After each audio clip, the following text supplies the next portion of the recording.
बाबर भारत में जब आता है तो भारत को सपेरों और जादूगरों का देश कहता है।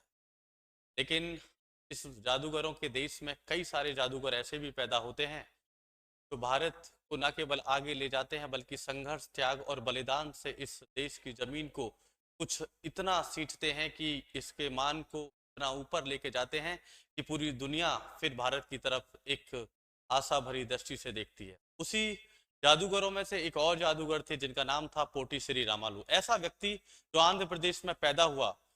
16 मार्च 1901 को व्यक्ति पैदा होता है और सिंपल साधारण सी अपनी जिंदगी जीता है। लेकिन जैसे बच्चा बड़ा होता है, बड़ा होने के बाद देखता है कि भारत में अंग्रेजों के द्वारा बहुत शोषण और सामाजिक तौर पर लोगों के साथ बहुत भेदभाव किया जा रहा है। और यहीं से शुरुआत होती है एक महानायक की, जिसने भारतीय संस्कृति को, भारतीय कल्चर को, भारतीय चीजों को आगे बढ़ाया। उस व्यक्ति को जब सरकारी नौकरी अंग्रेजों के द्वारा दी गई तो उसने नौकरी को छोड़ दिया। और यही वह व्यक्ति जिसने सरकारी नौकरी छोड़ी और समाज के लोगों के लिए अपनी पूरी जिंदगी को लगा दिया। ये व्यक्ति भारत के स्वतंत्रता आंदोलन में पार्टिसिपेट करता है और इस व्यक्ति ने महात्मा गांधी से प्रभावित होकर अनेकों आंदोलनों में भाग लिया। इस व्यक्ति को आज हम नमन करते हैं। इस व्यक्ति के द्वारा की गई उस कुर्बानी को भी हम याद करते हैं। ये वो व्यक्ति जब आजादी के बाद, जब भारत कई सारी समस्याओं से जूझ रहा था और भारत के अंदर कई सारी प्रॉब्लम्स दिखाई दे रही थी, तो इन्होंने बीड़ा उठाया भारत में कई तरीके के समाज सुधारों के लिए।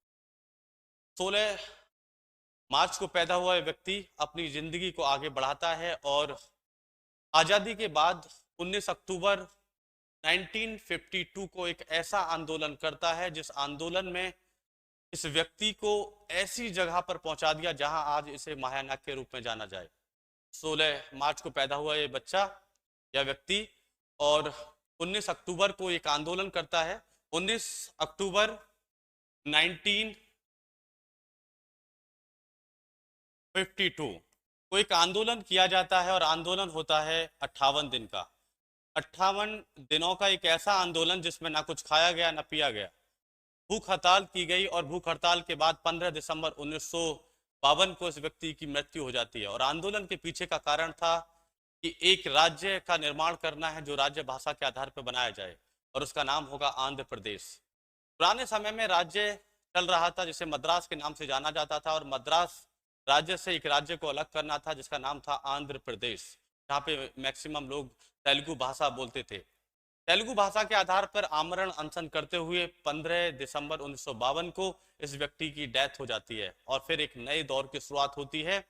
इन्हीं के इस प्रयासों से 1 अक्टूबर 1953 को आंध्र प्रदेश राज्य की स्थापना की जाती है और भारत के इस महानायक ने, भारत के इस जादूगर ने अपना काम कर दिया था।